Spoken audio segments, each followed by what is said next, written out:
Good morning to all of you. आज हम लोग पढ़ेंगे। अब पिछले क्लास में हमने शब्द पढ़ा।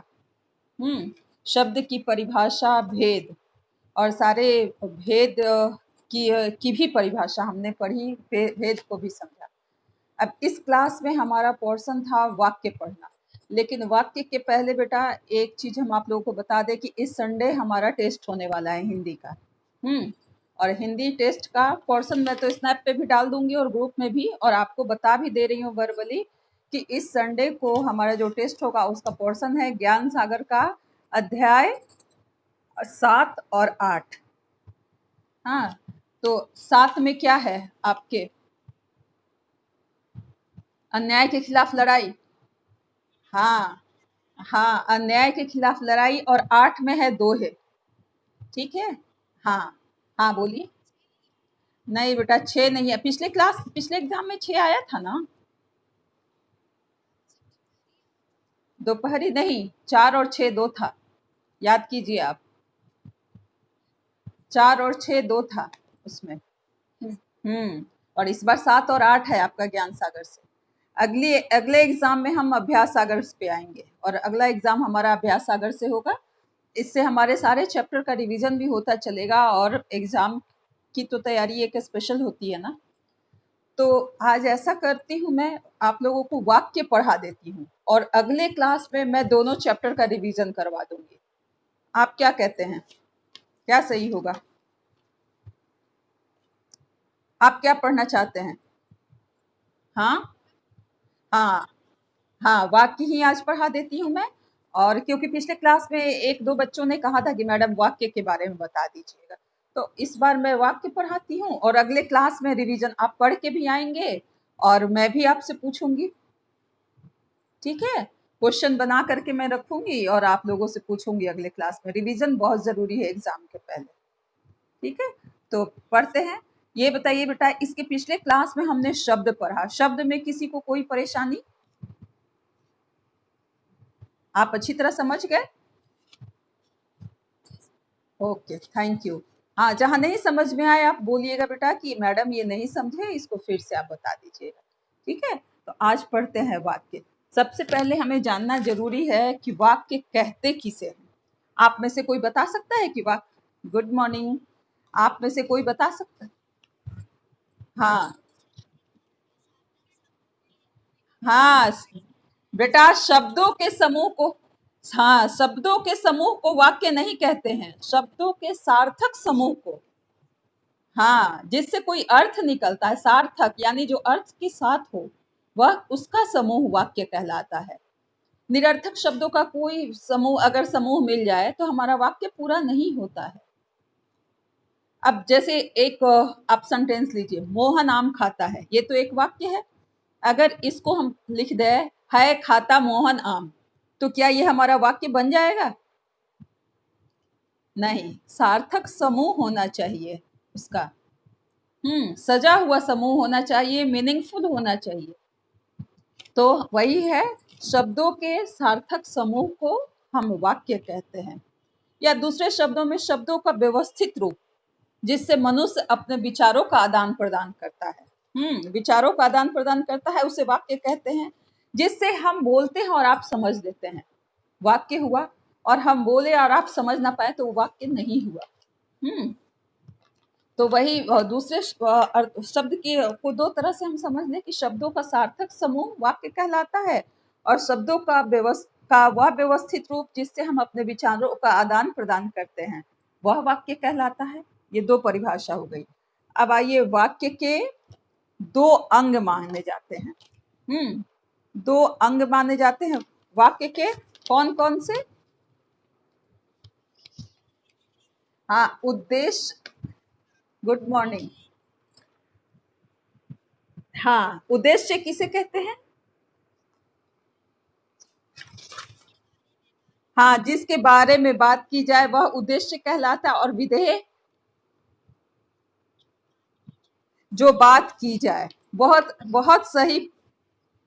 हाँ, किसी के बारे में, जैसे मोहन आम खाता है, तो मोहन क्या हुआ उस वाक्य में? उद्देश्य हुआ। और आम खाता है क्या हुआ?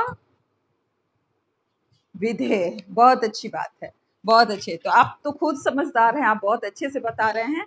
तो वाक्य के दो प्रकार होते हैं, उद्देश्य और विधेय। लेकिन वाक्यों का वर्गीकरण भी किया जाता है। और जिस तरह से शब्दों का वर्गीकरण होता है व्युत्पत्ति के आधार पे, उत्पत्ति के आधार पे, प्रयोग के आधार पे और अर्थ के आधार पे, उसी तरह से वाक्य का भी वर्गीकरण किया जाता है अर्थ के आधार पे और रचना के आधार पे। बीच में आप नहीं बोलोगे बेटा, आपको बोलनी है, आप हैंड रेज कीजिए, मैं आपसे पूछ लूंगी। तो वाक्य के दो वाक्य को दो वर्गों में विभाजित किया जाता है, और वह है अर्थ के आधार पर और रचना के आधार पर। अब अर्थ के आधार पर भी वाक्य के कितने भेद होते हैं?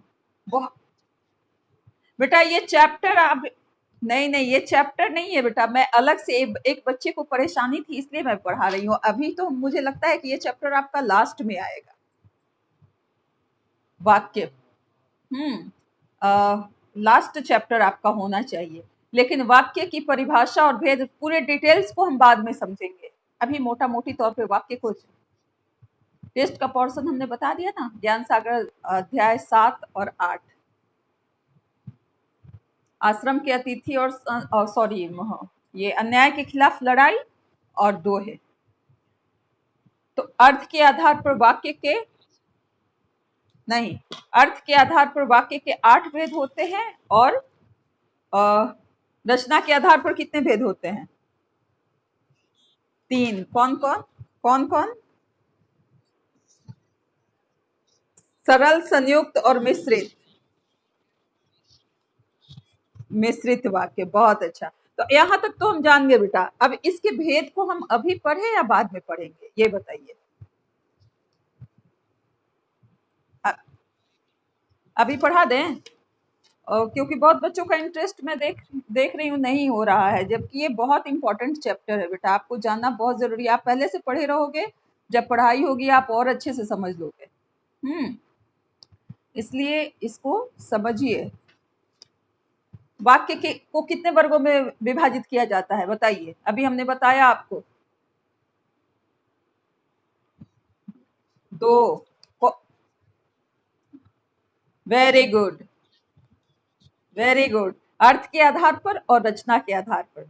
अच्छी बात है, आप सुन रहे हैं, इसका मतलब। अब अर्थ के आधार पर वाक्य के कितने भेद होते हैं वो भी हमने बताया है, 8। बहुत बढ़िया, बहुत बढ़िया। 8 का नाम आप बता सकते हैं? बोलिए, कोशिश कीजिए, कोशिश कीजिए। प्रश्नवाचक वाक्य, हाँ, कोशिश कीजिए सारे बच्चे। हाँ हाँ, ठीक है। हम्म, बहुत बढ़िया। हाँ देखिए, हाँ देखिए बेटा, आपको याद है लेकिन पूरा सिस्टम से आपको याद नहीं है, ठीक है?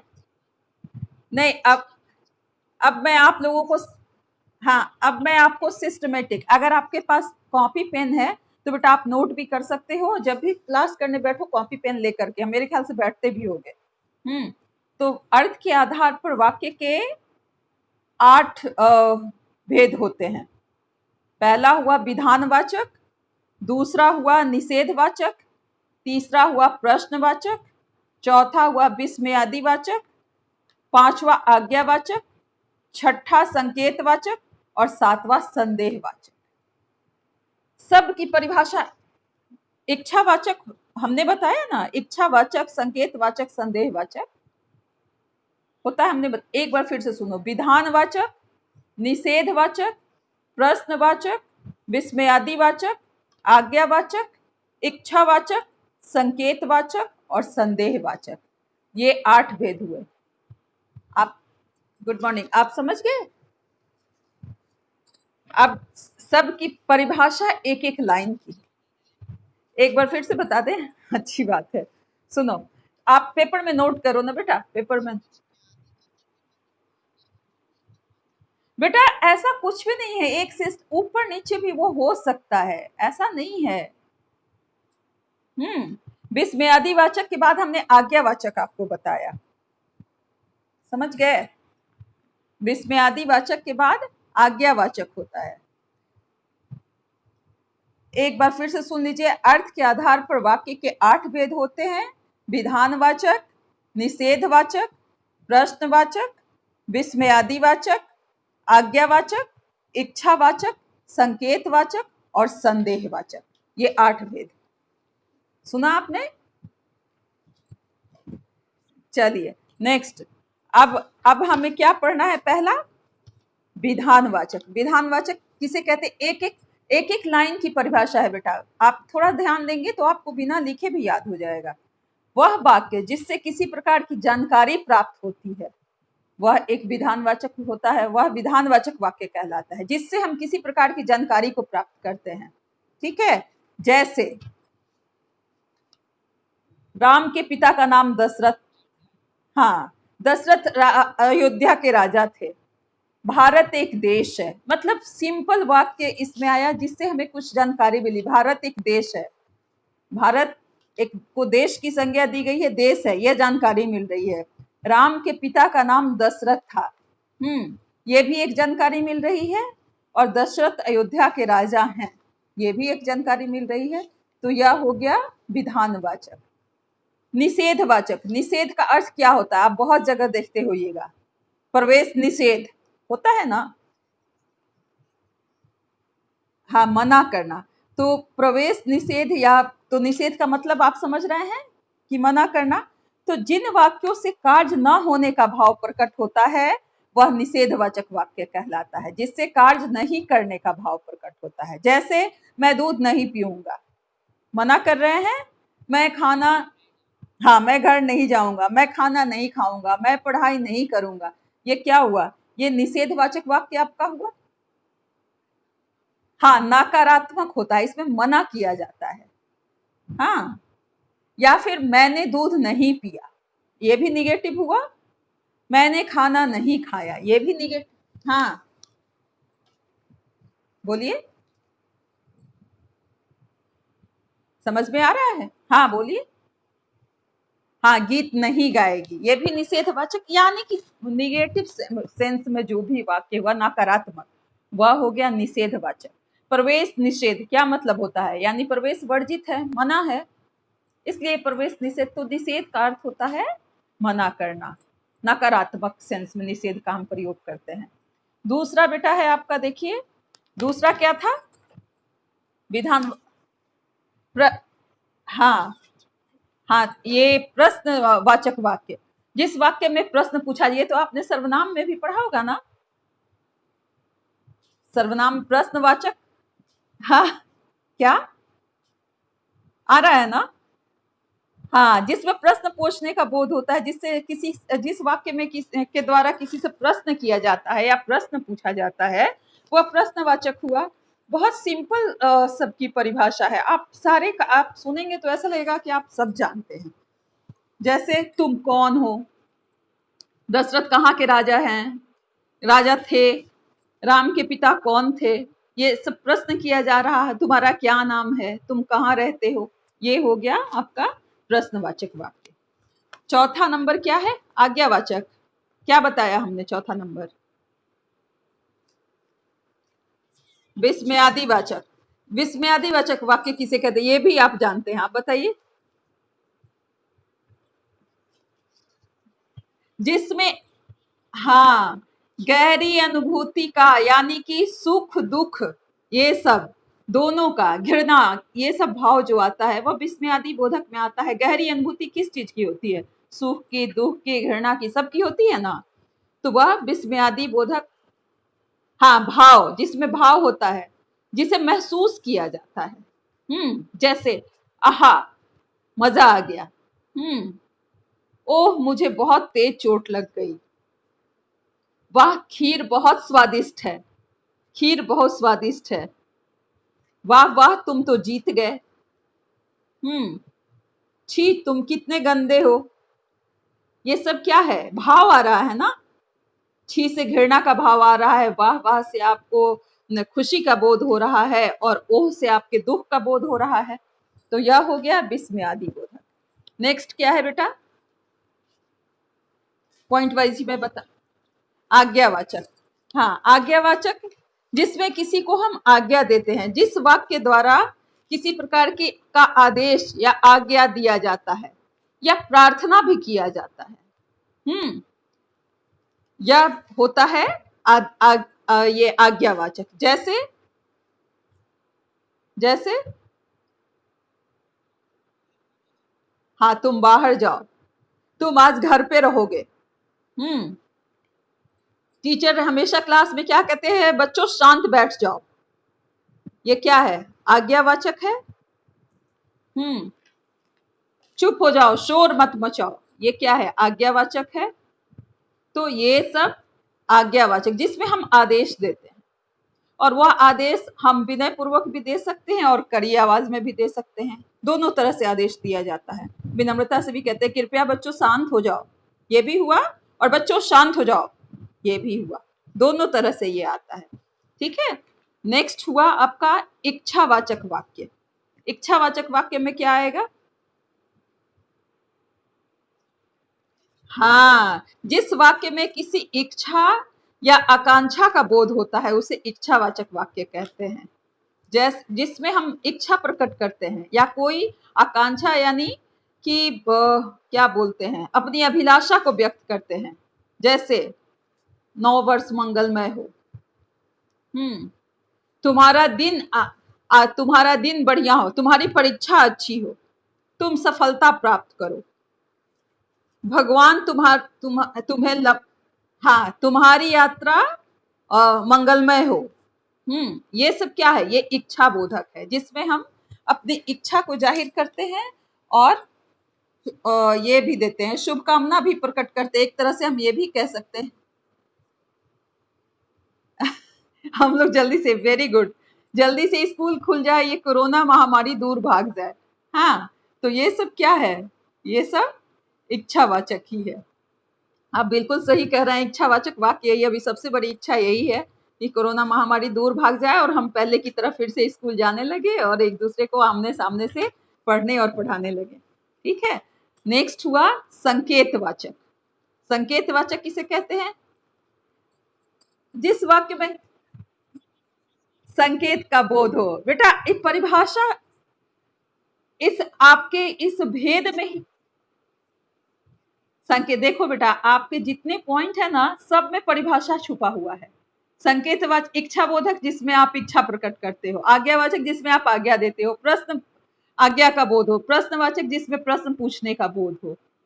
उसी तरह से संकेतवाचक जिस वाक्य में संकेत का बोध होता है। जैसे तुम किधर जा रहे हो या तुम्हारा घर किधर है, ये प्रश्न के सेंस में भी आ गया। सोनू उधर रहता है, संकेत संकेत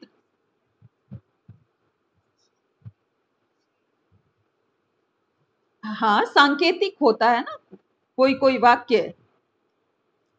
अब देखो राम का मकान उधर है, एक वाक्य है हमारे पास, किधर है, इस वाक्य में पता चल रहा है किधर है, हाँ लेकिन इतना पता चल रहा है कि आपके पास वो नहीं है। राम का मकान उधर है, उधर किधर साइड होगा, लेफ्ट होगा राइट होगा,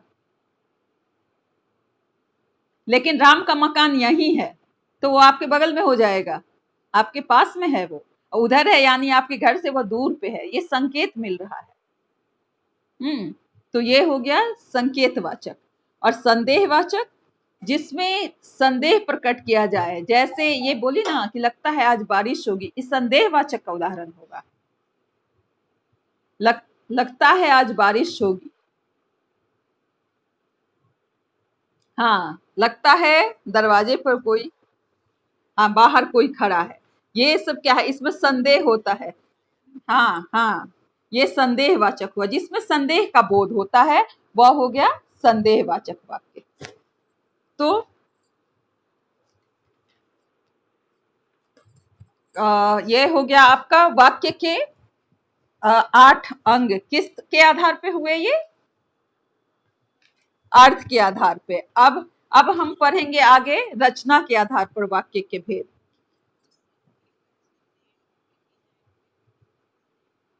देखो बेटा, संकेत में होता है कि इशारा किया जाता है, और संदेह में संभावना प्रकट की जाती है।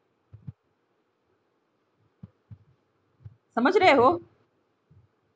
लगता है कोई आया है, या लगता है कोई दरवाजे पे खड़ा है। और संकेतवाचक में क्या होगा? राम का मकान उधर है। किधर है ये तो आप नहीं संकेत दे रहे हैं ना, उधर है यानी आपके पास वो नहीं है। और सोहन मेरे पास है या सोहन यहीं रहता है, यानी इससे प्रकट हो रहा है, इस संकेत हो रहा है कि आसपास ही है आपके, कहीं भी। तो यह हो गया आपका संकेतवाचक, जिससे कुछ आपको जानकारी प्राप्त होती है हल्की सी, जिसके आधार पर आप किसी नतीजे तक पहुंच सकते हैं। और संदेहवाचक में क्या होता है? संभावना प्रकट की जाती है, लगता है आज बारिश होगी। तो ये क्या है? संभावना है कि आज बारिश होगी, यानी बारिश हो भी सकती है और नहीं भी हो सकती है, लेकिन ऐसा फील होता है आकाश में काले काले बादल को देख करके कि आज बारिश होने वाली है। अब आप समझ गए आशीष? ठीक है। अब रचना के आधार पर वाक्य के भेद देखिए। रचना के आधार पर वाक्य के कितने भेद होते हैं? 3 होते हैं। बहुत अच्छी बात है। और तो 3 आपने पहले भी बताया कौन कौन होते हैं? सरल, संयुक्त और मिश्रित। Very good. अब आइए, सरल वाक्य किसे कहते हैं? पहले ये हम जान लें कि सरल वाक्य किसे कहते हैं। जिस वाक्य में एक ही विधेय होता है वहां सरल वाक्य होता है। जैसे, और सिंपल सा साधारण वाक्य को भी हम सरल वाक्य कहते हैं। जैसे मोहन विद्यालय जा रहा है, ये सिंपल साधारण वाक्य है, इसमें कर्ता भी एक है, एक ही विधेय है इसमें। जिस वाक्य में एक ही विधेय होता है उसे हम सरल वाक्य कहते हैं। ये आपकी व्याकरण, विधेय शब्द के 2 भेद होते हैं ना, उद्देश्य और विधेय होते हैं ना। तो उद्देश्य क्या हुआ? जिसके बारे में बात की जाए वह हुआ उद्देश्य, और जिस संबंध में बात की जाए वह हो गया विधेय। वाक्य को हम 2 वर्गों में बांट लेते हैं, जिसके बारे में बात की जाती है और पूरे वाक्य जिस चीज पर आधारित होता है। तो जैसे मोहन विद्यालय जा रहा है, तो मोहन क्या हो जाएगा? उद्देश्य। और विधेय क्या हो जाएगा? विद्यालय जा रहा है, हाँ, तो ये हो जाएगा विधेय। तो उसी तरह से सरल वाक्य में क्या होता है कि एक ही विधेय होता है, उसे सरल वाक्य कहते हैं। हाँ, एक ही बारे में बात किया जाता है। जैसे सोहन ने भोजन कर लिया, या सीमा पढ़ती है, इसमें एक ही उद्देश्य भी है और एक ही विधेय भी है, एक ही कार्य को वह कर रहा है। तो यह हो गया। हाँ हाँ,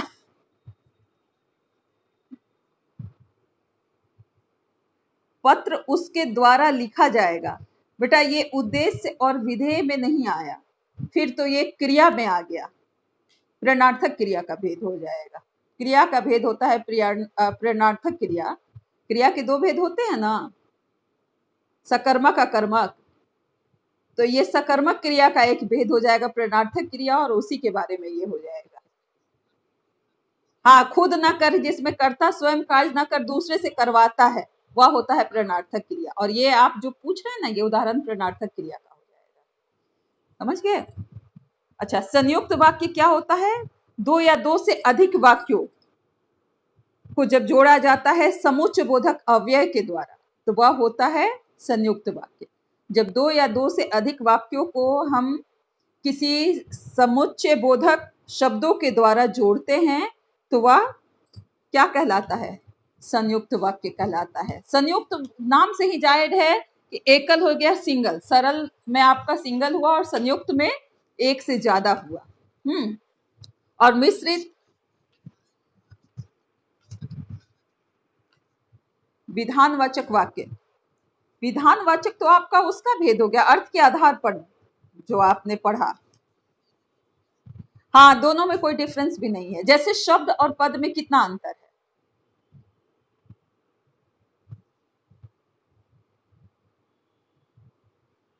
हाँ, सरल वाक्य में टोटल आ जाएगा। एक ही विधेय जिसमें भी हो वह सब आ जाएगा सरल वाक्य में। मैं आज विद्यालय नहीं जाऊंगा, ये भी आ जाएगा। हम्म तो ये हो गया। और अब देखिए आपका संयुक्त वाक्य, दो या दो से अधिक वाक्यों को जिसमें समुच्चय बोधक अवयव के द्वारा जिसको जोड़ा जाता है वह हो गया संयुक्त वाक्य। और मिश्रित वाक्य क्या हुआ? जिन वाक्यों में एक प्रमुख वाक्य होता है, प्रधान वाक्य होता है, और दूसरा वाक्य उस पर आश्रित होता है। हाँ, क्योंकि हाँ, एक के बिना दूसरे का कोई वजूद नहीं होता है, वह कहलाता है मिश्रित वाक्य। ये आप जरूर ध्यान में रखिएगा। आपने जो क्वेश्चन किया ना, तो वो आपका जो क्या क्या आपने क्वेश्चन किया था? किसी बच्चे ने क्वेश्चन किया था ना कि ये कौन सा वाक्य होगा। अच्छा, चलो कोई बात नहीं है। हाँ, पत्र उसके द्वारा लिखा जाएगा। नहीं नहीं, अच्छा सुनो, अब आश्रित वाक्य जो होता है वह इसका भी भेद होता है, लेकिन हमें अभी उतने डिटेल्स में नहीं जाना। अभी जितना पढ़ना है बस उतना जान लेते हैं, या नहीं तो डिटेल्स आप जानेंगे तो फिर आगे आप गड़बड़ हो जाएगा। आप कहेंगे तो मैं डिटेल्स भी बता दूं। मिश्रित वाक्य में यस होता है। एक इसमें मुख्य उद्देश्य, हाँ, जहां भी जोड़ा जाएगा वहां पे समुच्चय बोधक का प्रयोग किया जाता है। जैसे जो घड़ी मेज पर रखी है वह मेरी है, वाक्य को जोड़ रहा है ना, तो समुच्चय बोधक इसमें प्रयोग किया जाएगा। मैं विद्यालय जाता, लेकिन मेरी तबीयत खराब है। तो एक वाक्य पे दूसरा वाक्य निर्भर है ना, तो यहाँ पे हो सकता है समुच्चय बोधक का प्रयोग हम यहाँ पे कर सकते हैं। समझ गए? तो सरल वाक्य हमने बता दिया। मिश्रित वाक्य हो गया जो संबंध बोचक संबंध। मिश्रित नहीं समझ में आया? फिर से मैं बता देती हूँ। ठीक है, मिश्रित वाक्य बता देती हूँ जिसमें एक ही उद्देश्य होता है। जिस वाक्यों में एक वाक्य जो होता है, कोई भी वाक्य ले ले, उसमें प्रारंभ का जो वाक्य होता है वो प्रधान वाक्य होता है और दूसरा आश्रित उपवाक्य होता है। जिस वाक्य में एक मुख्य या प्रधान वाक्य हो और अन्य आश्रित वाक्य हो उसे मिश्रित वाक्य कहते हैं। इसमें मुख्य उद्देश्य, मुख्य विधेय के अलावा एक से अधिक क्रियाएं भी होती हैं। उसे हम कहते हैं मिश्रित वाक्य। एक से अधिक क्रियाएं भी हो सकती है। जैसे हमने एक उदाहरण देके बताया ना कि दूसरा उदाहरण ले लो, वह चाहता है कि मैं यहाँ कभी ना आऊं। यहाँ की तो संबंध समुच्चय बोधक ही हुआ ना। वह चाहता है कि मैं यहाँ कभी नहीं आऊं। आश्रित वाक्य के देखो बेटा तीन भेद होते हैं, ये आपको जानना पड़ेगा। उसके बाद ही आप मिश्रित वाक्य जो होते हैं ना, मिश्रित वाक्य में हमने हमारा आश्रित उपवाक्य आया ना, आश्रित का भी हमने चर्चा की। जिस वाक्य में एक मुख्य वाक्य हो और अन्य आश्रित उपवाक्य हो उसे मिश्रित वाक्य कहते हैं। तो और फिर अब आगे इसके डिटेल्स में जाने के लिए आश्रित के भी तीन प्रकार होते हैं: संज्ञा विशेषण, क्रिया विशेषण।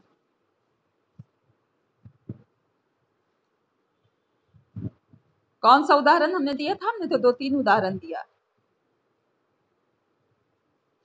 जो घड़ी मेज पर रखी है, नहीं बेटा, जो घड़ी मेज पर रखी है वह मुझे वह मेरी है।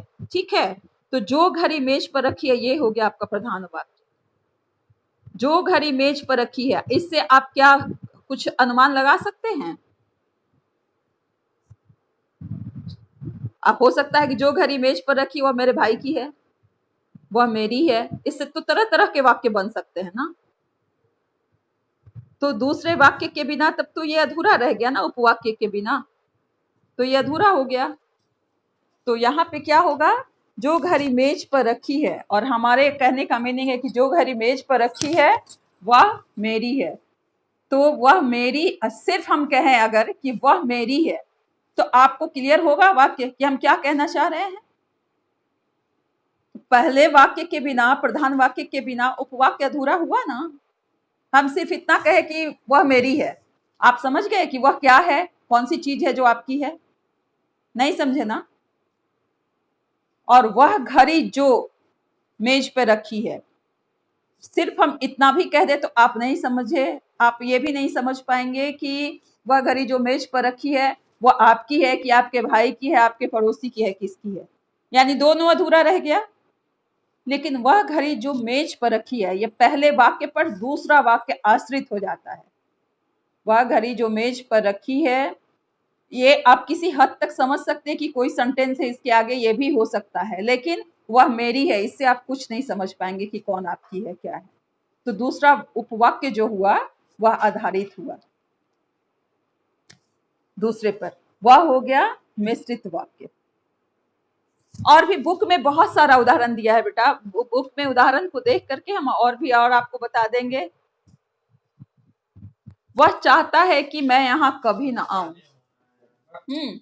वह चाहता है कि मैं यहाँ कभी ना आऊं, क्या अर्थ हुआ इसका?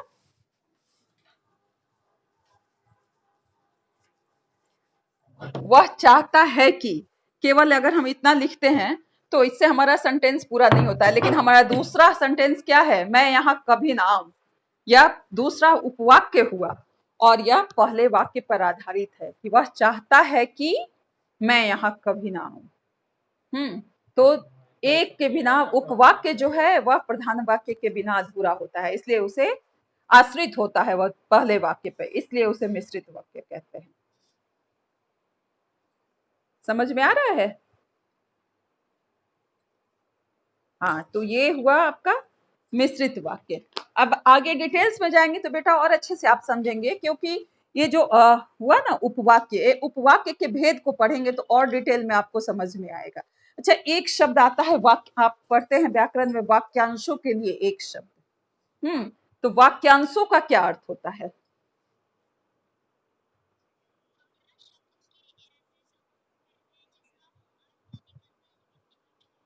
पूरा अर्थ नहीं निकलता है, जिसका अर्थ निकलता है लेकिन पूरा अर्थ नहीं, यानी वाक्य का वो एक अंश होता है, एक हिस्सा होता है, एक भाग होता है, उसे वाक्यांश कहते हैं। जो वाक्य का एक हिस्सा होता है जिससे अर्थ तो निकलता है लेकिन पूरा अर्थ नहीं निकलता है, वह कहलाता है वाक्यांश।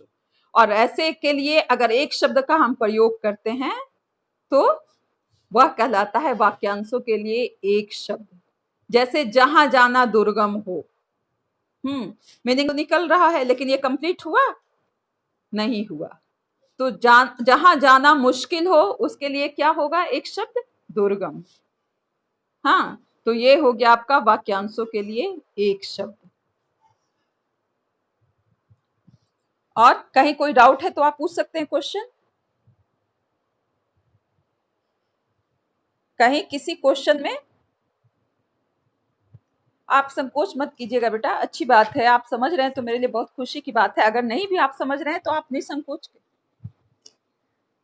मिश्रित वाक्य में क्यों आप पटक जा रहे हैं? क्यों नहीं आपके समझ में आ रहा है?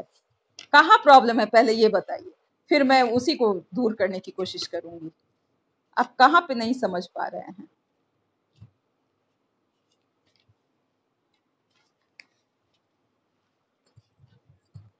हाँ, हमको भी यही लग रहा है। प्रधान वाक्य हुआ बेटा किसी भी वाक्य का, अब स्टार्टिंग का ये जो हुआ ना, वाक्यों को हम दो भाग में बांट लेते हैं। शुरू का जो वाक्य लाइन हुआ ना, शुरू का जो शब्द हुआ वह प्रधान हुआ, और उसके बाद वाला जो हुआ वो आश्रित। मोटा मोटी तौर पे आप ये समझ लो, ठीक है। मिश्रित वाक्य की परिभाषा हम एक बार फिर से दे रहे हैं आपको। मेन है कि व्याकरण का सारा वर्ड है इसलिए आप समझ नहीं पा रहे हैं। जिन वाक्यों में एक मुख्य वाक्य या प्रधान वाक्य होता है और अन्य आश्रित उपवाक्य होता है,